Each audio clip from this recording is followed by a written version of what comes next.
I think now is really a good time for us to re-examine and reclaim the purpose of advertising. I used to tell my students that good advertising can convince people that a certain brands or products will fulfill their needs and wants and even influence their identity, right? After all, AI agents will do what you told them to do. They probably will be able to predict what you want to buy based on your past purchase behavior. But they don't know what we haven't tried. Hello and welcome back to Identity Architects, the InfoSum podcast that spotlights the leaders in the media industry shaping the future of data-driven advertising. I'm your host, Ben Cicchetti, and this week I sit down with Sable Mi. Sable and I discuss the intersection of insights and measurement, how to measure real campaign influence, the non-negotiable that is consumer privacy, and much, much more. Before we get to that episode, this is a reminder to hit that subscribe button to be alerted when new episodes of Identity Architects land. Without any further delay, here's my chat with Sable. Today, I am thrilled to be joined by Sable Mi, who is the chair of multiple incredibly important working groups, the ARF Analytics Council, the SIM Identity and Data Collaboration Group, and the MMM and Attribution Council at ICOM. Sable, welcome to the podcast.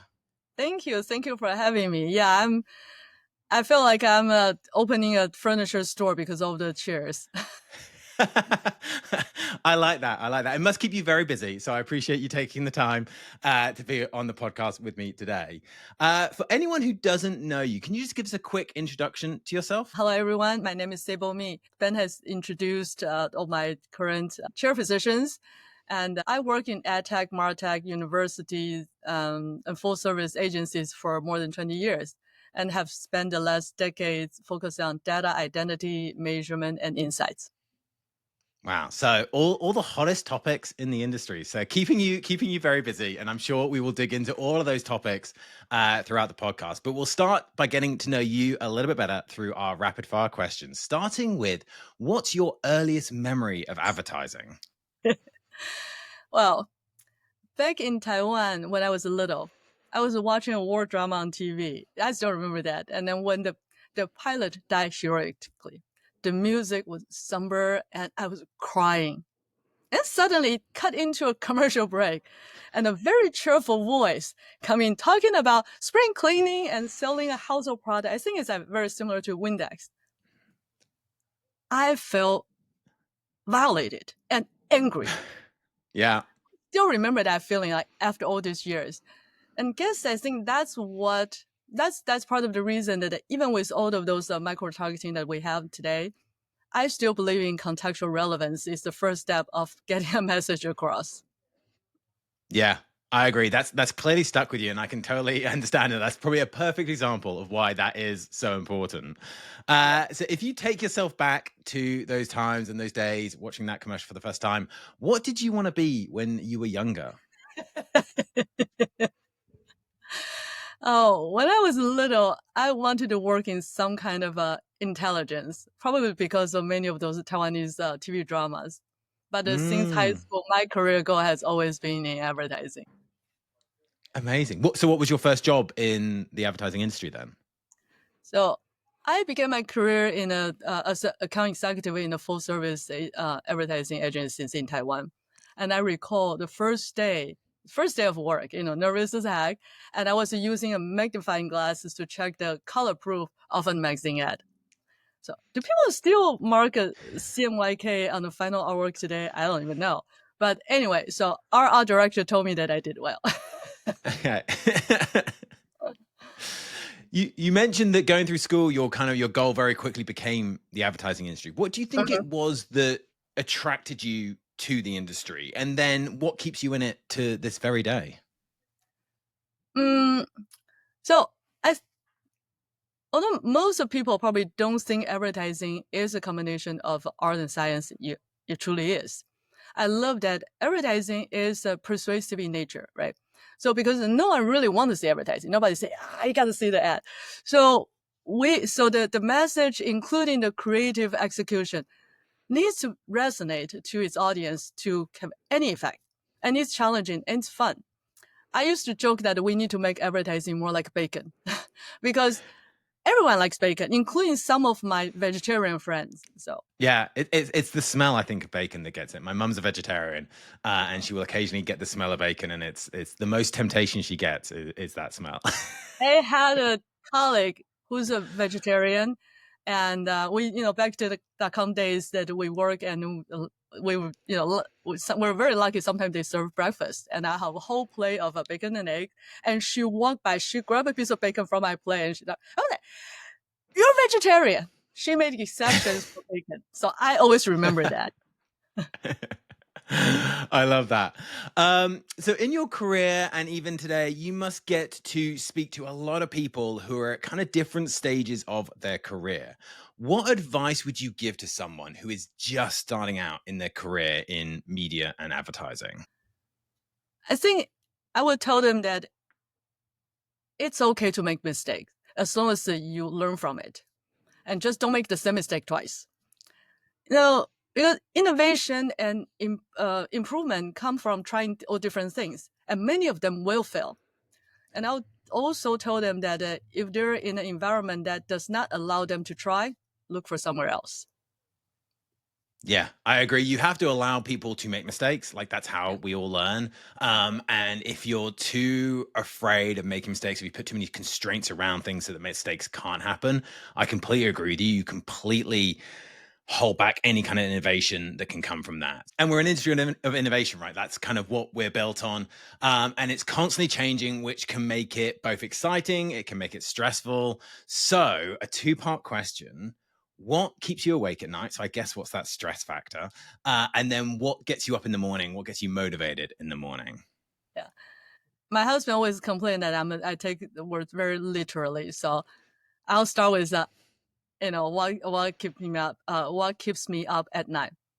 I'm a night owl. So the answer is it could be anything. Okay. But yeah, but I often use the late night to review what I've done and then prepare for what's next. So I know I just said that everyone makes mistakes, but I really agonize on my own mistakes. So I always try to think, I always try to review what has happened and then how I can do better if I get a second chance. As for what gets me up, normally it's what's next. That's a wings to my fellow West Wing fans. Another day, another opportunity, hopefully do better than the day before. I love that. That's a good way to look at things. There's always more opportunity, and there's always another day. Um, we obviously, as we touched on just then, it's quite a complex industry. So, how would you describe what you do within media and advertising to a 10-year-old? I think now 10 years old are pretty smart, within, but I would tell them that I study people, and I specifically try to understand how and why people use media and how they respond to ads and how we can make advertising work better. And I typically start with asking the right questions so I can get to the real problem. And I work with smart people to improve it. I love that. It's a great way to look at it. The final of our quickfire questions, and it's my personal favorite because it always gives me a little bit of a unique insight into everyone I speak to. But I am appreciating very quickly, it's not every guest's favorite question. So, if there was a song that was a soundtrack to your life, what would it be? Well, can you be a Chinese one? Because It there can be was a anything, as long as it's on Spotify and I can add it to the playlist.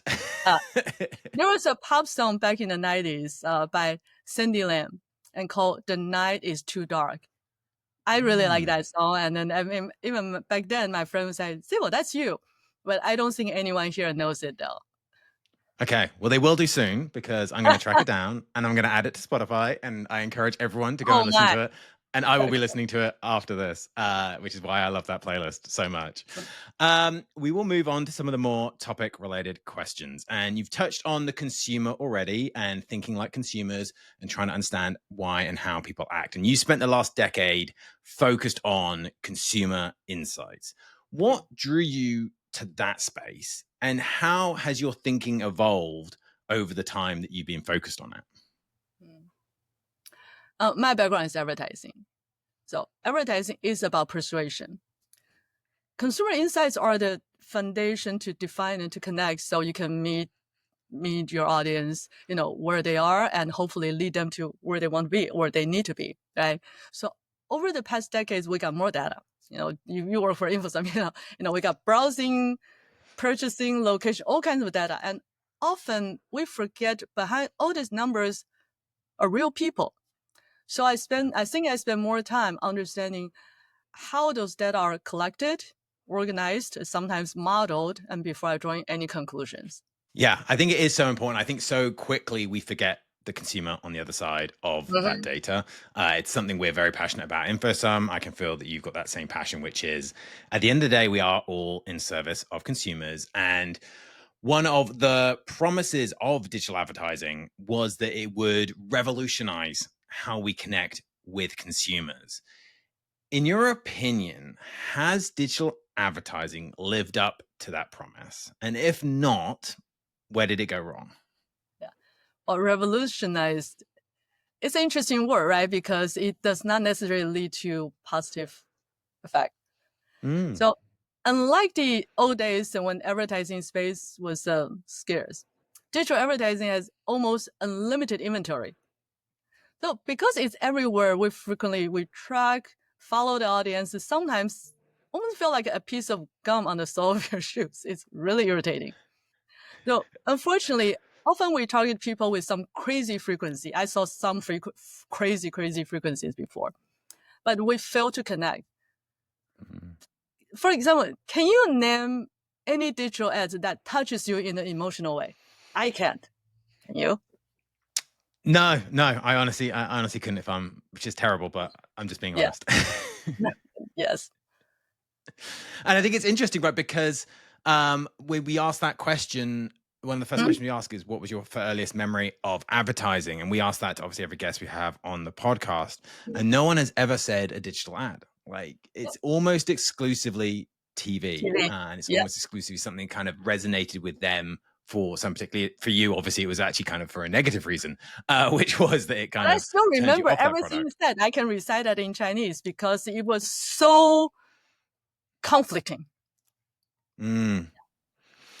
And obviously, one of the areas of digital advertising is the metrics that we use to track Oh. quote unquote success. And I've heard you speak about this before, so I'm interested to get your perspective. The industry has often relied on metrics like click through rates, which I've had a lot of people give different opinions of on this podcast.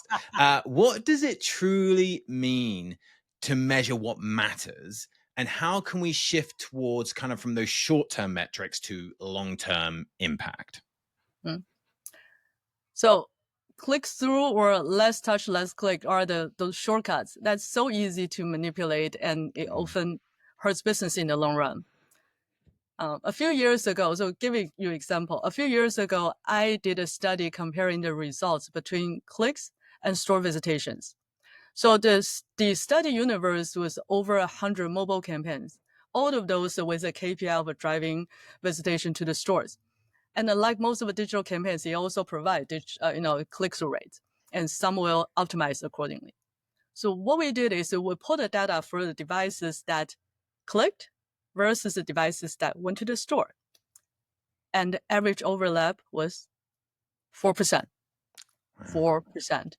So which means on average, out of every 100 mobile devices that were, that were exposed to a message and then clicked, only 4 of them went to the store. So raw measurement not only waste time and then they waste resources, it also hurt your business. Unfortunately, a friend heard from the trade desk said 75% of the client run campaigns are still using less touch, less click as measurement. Mm. So if you optimize towards those short-term performance-based KPI, you're chasing after a finite number of market customers, or they call it low-hanging fruit. I really hate that term. So you will see a impressive, attributed conversion, but most of those are likely the customers you'll be getting anyway. So Right. even though we bug those people enough, they might buy a little bit more often, but you can only milk your customer for so much before they get really fed up, right? So to sustain business growth, we will need to expand and reach new customers, building relationship to drive ongoing revenues, and that takes time. So while today's customer journey is not like before we always talk about, purchase funnel, da, da, da. So right now it's not that linear, right? They're probably more like a pinball machine. They go Yeah. from, however, it still needs introduction and maybe, even before trust or something, maybe interest or curiosity, like a speed dating, right? Before they try. So to properly measure the whole impact, we will need to consider the long-term effect on brand equity and on customer lifetime value instead of just a quick sale. You said something earlier which stuck with me, which was this idea of ads at times acting like gum on the bottom of a shoe, just kind of following you around. And I know you've made the case that we shouldn't be tracking, following people around online. So, from your perspective, what's the alternative to that for understanding and reaching consumers meaningfully? Um, I believe that right messages resonate better than shouting nonstop. So consumers now, they getting signals from all different sources, understand where they go for information, what's more important to them, and then convey that point to a tone manner that resonate with them. I think that is the true value of insights. So not those, your site visitors constitute 30% male, 70% female, and 5% of them, provided login so we can retarget. It just, I feel like we really need to focus on the true insight. So for example, a friend of mine actually just told me that her children now will make the travel decisions solely based on reviews. So Mm. if we want to reach that generation, we have to reevaluate our marketing strategy. We can just say, this is what we've done, and then this is what we're just going to target you to death. They're not even going to look at it. They don't follow it. Yeah. And I think it also comes back to something you said right at the start, which is the art and the science of marketing, right? There is a real creative art. And actually, if it's the creative is what people remember, not what, Mhm. often not what platform it serviced them on. Yeah, And the other thing I've heard you say that go hand in hand in a similar fashion is measurement and insights, that they yeah, are, two sides of the same coin. Can you unpack what that means in practice? yeah. That's the pain in my neck. I lost count on how many times people ask me, "Hey, are you on measurement or insight?" And I will tell them like, "I'm working on both." And I think measurement and insights are inseparable. And people told me that I needed to pick a swim lane. Unfortunately, I mean, that is how a lot of companies are set up, right? They Mm. see measurement and insights as two different functions, and then treat them as and then they were organized in two different divisions. But if we have a measurement without learning actions, it's just another set of numbers to describe what has happened. So what, right? And then insights without the real data from actions will be easily fell into personal opinions and guesswork. So I believe measurement and insights should work as a team. So with the frequent open dialogues. And it will need it's not just the org chart. It will need executive sponsors from like CMOs or CEOs, and this kind of a collaboration we need to extend to your agencies so they can truly work on your behalf and then be your strategic partners. So that's my belief. And fingers crossed that more people will believe in that too. Yeah, and I hope CMOs, CEOs listened to that and understood kind of the importance of that, as you Mm. say, that collaboration between those two areas. One thing that you touched on, and obviously at InfoSum, we are super passionate about is privacy. It's something that, we believe we call it a non-negotiable. Privacy is built into all of our technology and everything we do. And there's a trade-off that happens between convenience and privacy. And in a world where people say, I've got nothing to hide and give away all their data without thinking twice about it, just clicking that box that says accept, Yeah. how do we help consumers understand what that trade off actually means? And how do we ensure that organizations aren't taking advantage of that? Every time I heard people say, I have nothing to hide, I wonder if they do lock their door when they're leaving the house or even when they're in the house, right? Yeah. Because having nothing to hide does not necessarily mean that you leave the door open for anyone to come in. take whatever they can get their hands on and then share whatever they got from you to the rest of the world. Mm. So there's an old saying, one person's trash is another person's treasure. So this is particularly important when it comes to data and privacy. So working in the data industry, you and I know, we all know that how much we can learn about a person based on their browsing patterns, purchase records, or their whereabouts, and what people can do with those data, with or without ill intent. So even harmless sounding data points can be valuable to some parties. For example, an insurance company might rightly or wrongly conclude that you're suffering from type 2 diabetes because you stopped buying white bread. And then they Mm. might deny or price your policy differently. So this is why we have privacy legislations like GDPR, CCPA, CPRA. I'm from California, so, and then other 19 or so state level legislations in the United States. And not because we have anything to hide, but we have everything to lose. So coming back to convenience versus privacy, while we enjoy the convenience, of a personalized content, we're also subject ourselves to each platform's algorithm and get fed partial information like an echo chamber, right? So Mm. that makes us vulnerable for a blind spot and for manipulation. I don't need to remind anyone of Cambridge Analytica. You guys suffer through it. So most of my friends know that. I mean, you can see most of my friends know that I go extra miles for not allowing any tracking, which means I do see the worst of a run of network ads. I can share those on the recording, but I won't advise anybody to be as paranoid as myself. But it is important to share your data with a trusted source only and be diligent about what you allow them to use your data for.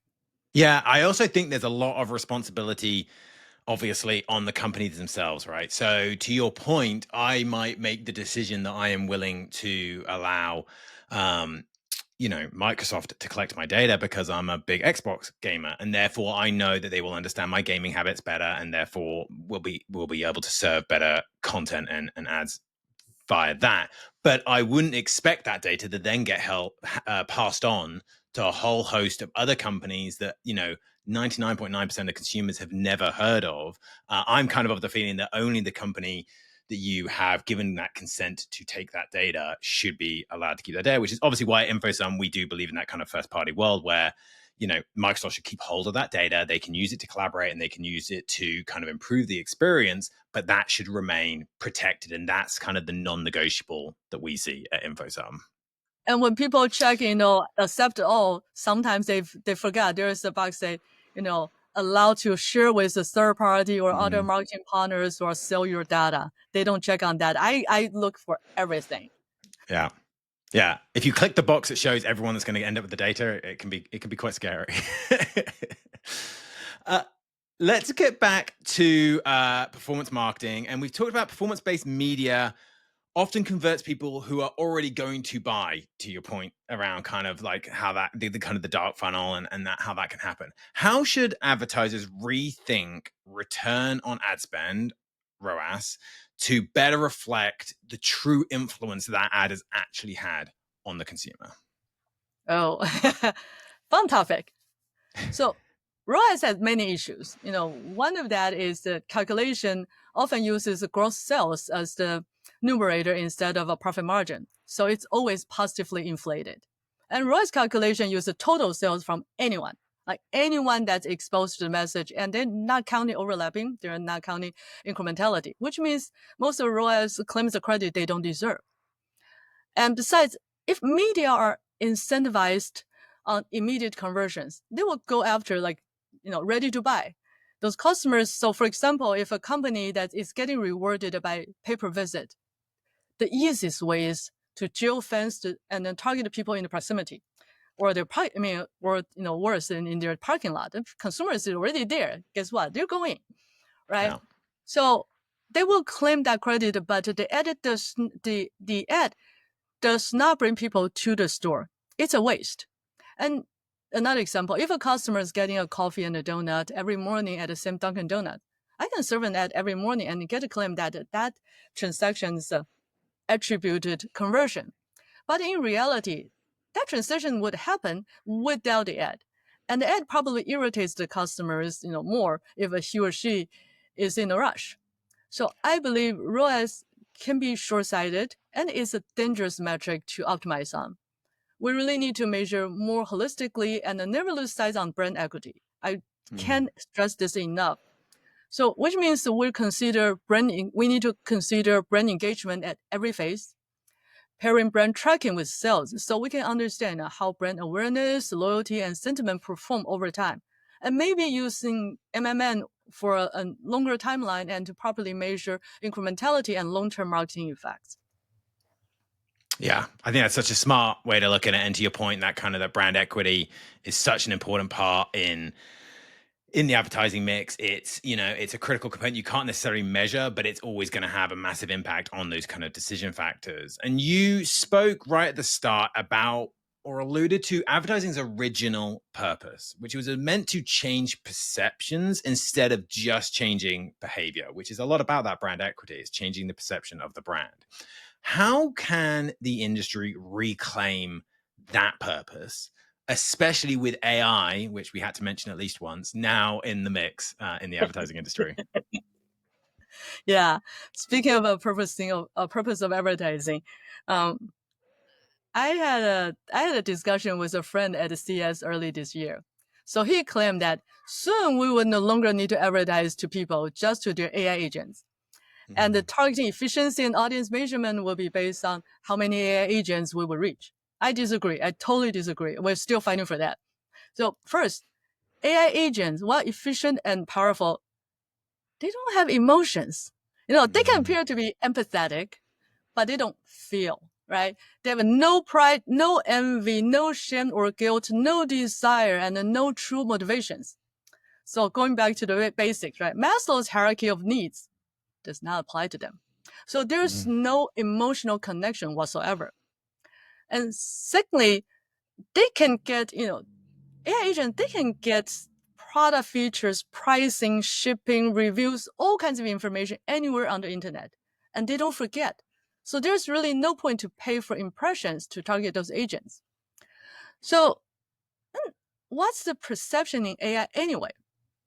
You know, other people's opinion, like reviews, to try to influence AI, you still want to encourage trial and use with positive user experience, which again, you need to convince people. So I think now is really a good time for us to re-examine and reclaim the purpose of advertising. So I used to tell my students that advertising should connect with people and change perception, like you heard me saying, and that's what drew me into the industry in the first place. Good advertising can convince people that certain brands or products will fulfill their needs and wants and even influence their identity, right? After all, AI agents will do what you told them to do.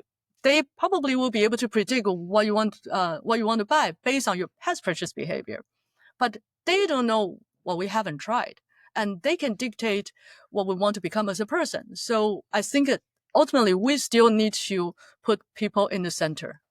So I guess when you think about the obviously AI has the potential to dramatically impact a lot of what we do in the advertising industry, and there's a lot of obviously very, very positive ways that it can be used for kind of predictive performance and predictive intelligence. So when you look forward to the next few years, what do you think are the biggest opportunities for AI and advertising to kind of intersect, and then what do you think is the biggest risk for AI? I will start with risk. So I think the known risk of AI is bias. Like the number Mm. one, because the bias from data and from the programmers, right? Because however the society is biased, the data reflects the society. So AI is a force multiplier. It supercharges bias, from the training sets, and it perpetuates stereotype as a part of their output. So for the hot topic of generative AI, I heard, I read somewhere that advanced goal for Gen AI is to train them to say, I don't know, instead of hallucinating. One of the challenges of current Gen AI is that they cannot differentiate trusted source from fake news. And also, they're easily manipulated. It feels like an infant genius. They're super powerful, but they lack judgment. So I was on an AI webinar early this week, and then they demonstrated an app that with one click, it would take your competitor's most effective ad and replace with your logo and product. So basically, we train a bunch of tools to constantly copy from each other. So I appreciate that AI, we talk about opportunity. AI now enables hyper-personalization at scale, making creative faster, cheaper, more accessible to all. But it still should start with insights, understand your customers beyond just demographics and when they're ready to buy, and not just copying someone else's work and steal their customers. I agree. I think, that's such a good way to look at it. And the opportunity, I agree, is on how you can optimize people's activities. And I think keeping insights and I guess first party data at the kind of the center of that, because that's your kind of true understanding of your consumers. And obviously you can bring in insights from other sources. It kind of gives you that source of truth, that central kind of foundation, and then building from that. That was fascinating. And this has been such an interesting conversation. I've really enjoyed digging in so deep on the insights and the intelligence and how the industry is measuring success. And obviously that's an area you are helping with in all your various chair positions. And you're one of those individuals that this podcast is all about. It's the individuals that are pioneering those new ways to use data to deliver those better experiences. And you were obviously nominated to be on this podcast by Zora Sennett at Verisk. And so now it's your turn. Who would you like to nominate for me to interview in an upcoming episode of Identity Architects? There are actually when I heard Zora's amazing comment, I feel very, very honored. And I was thinking, I've been thinking about this. There are so many names that I can think of, and any one of them would be great.